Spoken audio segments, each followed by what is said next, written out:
Indonesia Sosiologi Hukum, yang mana kami dari kelompok 2 ini beranggotakan 4 orang. Yang pertama saya sendiri, Doris Andika Rahman, dan yang kedua itu saudari Nurul Azizah, selanjutnya saudari Maya Ardila, dan yang selanjutnya adalah saudara Muhammad Iqbal. Kami dari kelompok 2 itu akan membahas dua materi, yaitu yang pertama mengenai pemikiran filsafat hukum dan mazhab-mazhab yang ada di dalamnya. Yang kedua itu mengenai hukum dalam masyarakat. Untuk materi pertama itu mengenai pemikiran filsafat hukum, itu pertama akan dibahas oleh saudari Nurul Azizah. Kepada saudari Nurul Azizah kita persilakan. Sebelum kita masuk kepada materinya, dalam materi pemikiran filsafat hukum ini, itu yang pertama yang ingin kita ketahui adalah pemikiran filsafat hukum itu ada zaman-zamannya. Coba jelaskan zaman apa saja filsafat hukum itu dimulai, atau kapan sejarahnya pemikiran filsafat hukum itu. Coba jelaskan. Baiklah, saya akan menjelaskan pertanyaan dari saudara Doris, yaitu tentang pemikiran filsafat hukum.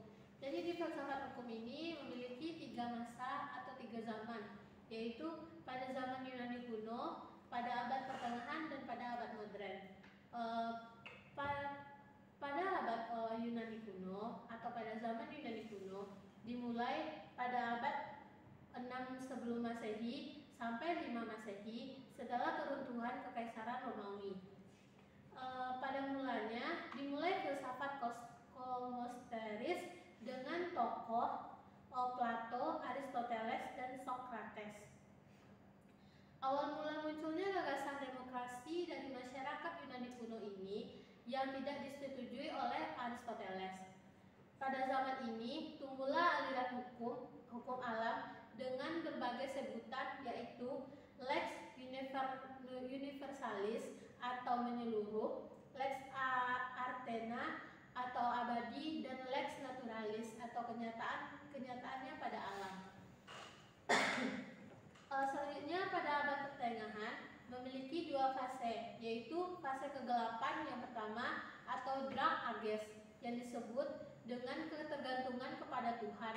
Yang kedua fase peralihan atau Scholastic, yaitu zaman ini dikenal dengan Neoplatisme atau toko Plotinus. Bertemunya pemikiran filsafat Yunani dan agama Kristenan. Pada abad modern, corak pemikiran berupa antroposentris.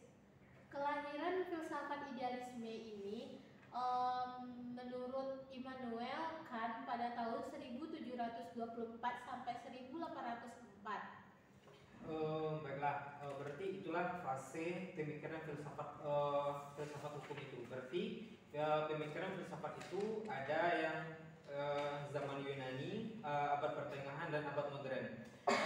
Lalu apakah ada di dalam pemikiran filsafat itu mazhab-mazhabnya atau kelompok-kelompoknya itu?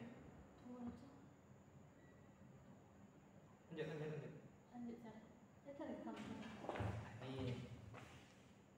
Lanjut lah, ulang ya.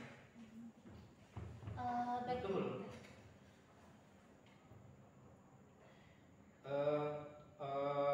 Belum.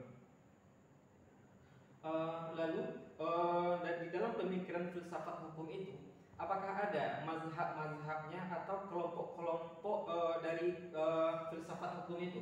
Coba jelaskan. Baiklah. Di dalam filsafat hukum ini memiliki beberapa mazhab-mazhab. Jadi terdapat mazhab hukum alam. Ialah alam dipandang sebagai yang harus dijaga oleh manusia untuk mencapai tujuannya. Hukum alam yang digariskan Tuhan, yang diukur melalui moral, yang dihasilkan dan diorientasikan pada kebaikan. Menurut Lili Rajidi pada tahun 1988, hukum alam adalah hukum yang Burik pada tahun 1959, hukum alam adalah bagian dari moral. Menurut penulis, hukum alam adalah penciptaan, segala sesuatu berjalan dan berfungsi semestinya dari sang pencipta. Keistimewaan dari hukum alam ini adalah manusia terdapat akal, budi, dan imajinasi. Fungsi dari hukum alam tersebut ialah hukum positif, di antaranya regulatif adalah dasar aturan, komplementer adalah jiwa dari peraturan, korektif adalah evaluasi, sanksi adalah dasar dari sanksi tersebut. Menurut sumber hukum alam dibagi menjadi dua. Yang pertama, irasional. Menurut Thomas Aquinas pada tahun 1225 sampai 1274 ada kebenaran yang tidak dapat ditembus akal yang harus ditembus oleh iman, di mana dia membagi hukum alam menjadi 4, yaitu lea alterna atau tidak dapat diterima alam, lea divina yang dapat diterima akal, lea naturalis perpaduan antara alterna dan divina, lea positifme hukum positif yang dilahirkan. Menurut pendapat John Saliburi pada tahun 1115 sampai 1180 berpendapat gereja dan negara bekerja sama memperhatikan hukum tidak tertulis. Selanjutnya, menurut rasional, memandang hukum dari moral manusia melalui rasio. Tokohnya Gratius, Samuel, Prevodov, dan Immanuel Kant. Selanjutnya, mazhab hukum positif diartikan sebagai pionere yang ditetapkan. Berkembangnya hukum positif ini pada abad ke-19.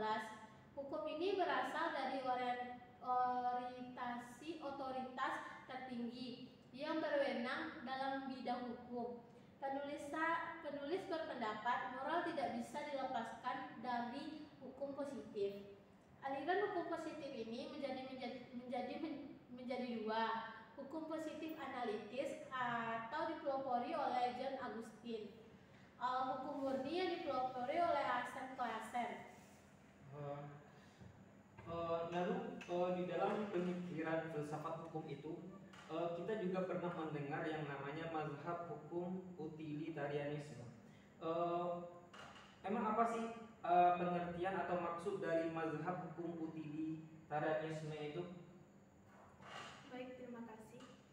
Mazhab utilitarianisme mempunyai prinsip bahwa manusia akan melakukan tindakan-tindakan untuk mendapatkan kebahagiaan yang sebesar-besarnya dan mengurangi penderitaan, memiliki tujuan hukum memberikan kemanfaatan dan kebahagiaan yang sebanyak-banyaknya kepada masyarakat. Hal ini didasarkan oleh falsafah sosial yang mengungkapkan bahwa setiap warga masyarakat mendambakan kebahagiaan dan hukum merupakan salah satu alatnya.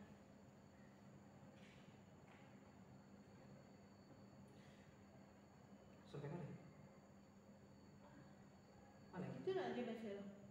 di dalam hukum itu baca mana? Mana? Enggak. Ya mana? Baca libat lanjut. Berarti itulah yang dimaksud dengan mazhab hukum utilitarianisme. Lalu di dalam filsafat hukum itu kita juga pernah mendengar yang namanya mazhab sosiologikal jurisprudence. Emang apa sih maksud dari mazhab tersebut? Mazhab sosiologikal jurisprudence. Inti pemikiran dari aliran ini yaitu terletak pada penekanan hukum yang baik adalah yang sesuai dengan hukum yang berlaku di masyarakat. Aliran ini memandang hukum sebagai kenyataan dan bukan sebagai kaidah. Artinya bahwa aliran ini memandang bahwa hukum itu sebagai suatu kenyataan sosial, sehingga hukum itu harus mencerminkan nilai-nilai yang hidup dalam masyarakat di mana hukum itu berada. Lalu apakah ada mazhab lain di dalam filsafat hukum itu selain yang sudah disebutkan tadi? Ada, yaitu mazhab realisme.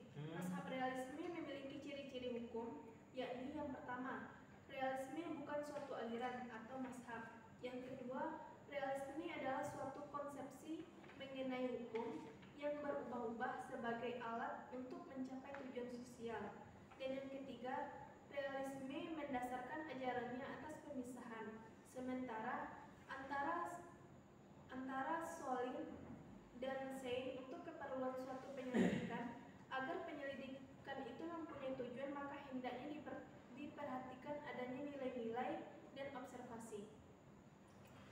Dari sekian banyak mazhab yang ada di dalam filsafat hukum itu kan mazhab-mazhab yang ada di dalamnya. Sekarang kita pengen tahu bagaimana sejarah munculnya mazhab-mazhab hukum ini. Bisa dijelaskan mazhab sejarah hukum ini? Mazhab sejarah. Baik, mazhab sejarah. Pendiri dari mazhab sejarah adalah Friedrich Karl Safekbi dan Pucha. Lahirnya mazhab ini dipengaruhi oleh Montesquieu dalam bukunya yang berjudul L'Esprit de Lois, yang terlebih dahulu mengemukakan tentang adanya hubungan antara jiwa sesuatu bangsa dengan hukumnya yang terpengaruh pada nasionalisme yang mulai timbul pada abad ke-19. Berarti di dalam filsafat hukum itu ada yang namanya mazhab hukum alam, mazhab positivisme hukum, mazhab hukum utilitarianisme, mazhab sosiologikal jurisprudens, dan mazhab realisme hukum. Dan juga sudah dijelaskan sejarah atau bagaimana sejarah mazhab hukum tersebut. Untuk pembahasan ini kita coba cukupkan sampai di sini. Lalu ada pembahasan selanjutnya mengenai hukum dalam masyarakat. Untuk awalnya kita pengen tahu hukum dalam masyarakat itu bagaimana. Baiklah, ini sesuai yang ada di dalam pembahasan kita, bahwasanya hukum dan masyarakat yaitu hukum yang memiliki hubungan yang sangat erat dan tak dapat dipisahkan satu sama lain, karena hukum mengatur kehidupan dalam bermasyarakat. Kehidupan masyarakat tidak mungkin bisa teratur kalau tidak ada hukum. Masyarakat merupakan wadah atau tempat bagi berlakunya suatu hukum, karena mungkin berlaku suatu hukum tidak jika tidak ada masyarakatnya. Kemudian hukum pada hakikatnya memberikan perlindungan atas hak pada setiap orang secara wajar, dengan memberikan pembatas hak seseorang pada batas yang maksimal agar tidak dapat mengganggu atau merugikan hak orang lain.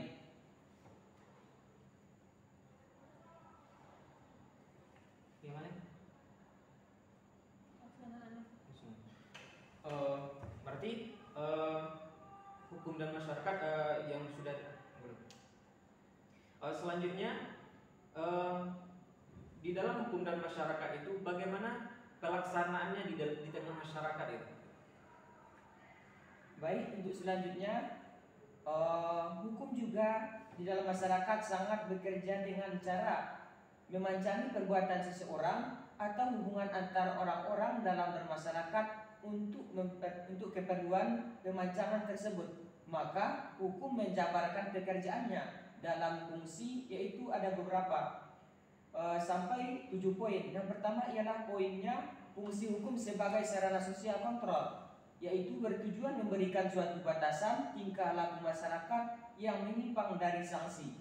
Kemudian poin yang kedua sebagai atur ofisial untuk menciptakan perubahan-perubahan dalam masyarakat agar tercapai apa yang dicita-citakan dalam pembangunan bangsa. Kemudian poin yang ketiga, fungsi hukum sebagai simbol atau tindakan peristiwa disimbolkan dengan suatu istilah tersebut yang tindakannya atau peristiwa sama yang terjadi di kemudian hari adalah disebut sebagai simbol yang sama. Kemudian poin yang keempat ialah hukum sebagai alat politik untuk memperkukuh kekuasaan politik atau mengaktifkan pelaksanaan kekuasaan negara.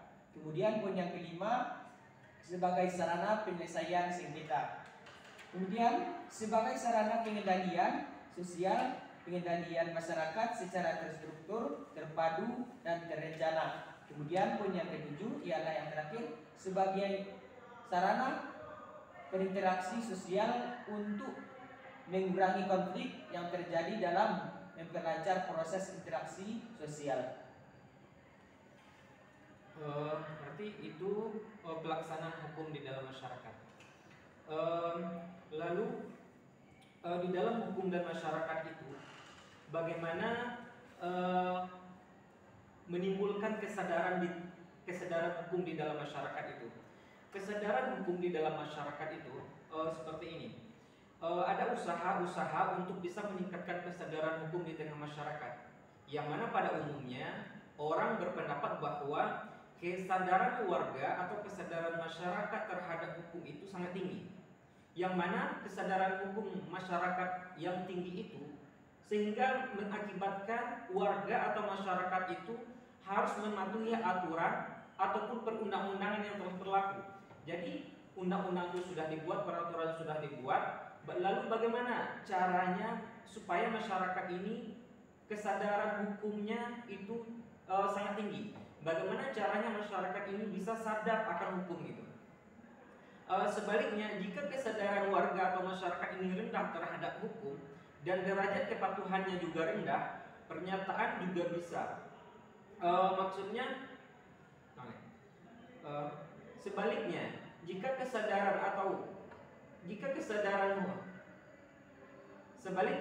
kesadaran warga ataupun masyarakat ini rendah terhadap hukum dan derajat kepatuhannya juga rendah, pernyataan juga bisa ditentukan dengan kesadaran terhadap hukum mempunyai contoh seperti apakah ketentuan hukum itu benar-benar berfungsi atau tidak di kalangan masyarakat. Masalahnya apakah ada kesadaran tersebut. Contohnya apabila ada peraturan perundang-undangan yang baru mengenai perpajakan, maka pertama yang diperlukan adalah pengumuman melalui macam-macam alat media sosial. Contohnya maksudnya adalah ada suatu perundang-undangan, lalu bagaimana mensosialisasikannya ke tengah masyarakat? Maka salah satu caranya adalah diumumkan peraturan perundang-undangan tersebut atau peraturan tersebut melalui seperti media sosial gitu. Dengan demikian masalah kesadaran hukum masyarakat itu akan meningkat gitu dengan disebarluaskannya peraturan yang telah dibuat tersebut, maka masyarakat akan bisa, oh seperti ini hukum. Berarti masyarakat itu akan dengan sendirinya sadar akan hukum tersebut. Lalu di dalam hukum dan masyarakat itu penerapan dan efektivitas hukumnya bagaimana? Teori efektivitas hukum itu sebagai kaedah merupakan patokan atau landasan mengenai sikap, tindakan atau perilaku yang pantas gitu. Metode berpikir yang digunakan adalah metode deduktif, rasional, sehingga menimbulkan jalan pikiran yang dogmatis gitu. Di lain pihak, di sisi lain, ada yang memandang hukum itu sebagai sikap, tindakan atau perilaku yang teratur. Efektivitas hukum dalam tindakan atau realita hukum itu dapat diketahui atau bisa diketahui apabila seseorang tersebut menyatakan bahwa suatu kaedah hukum itu berhasil atau gagal mencapai tujuannya, maka hal itu biasanya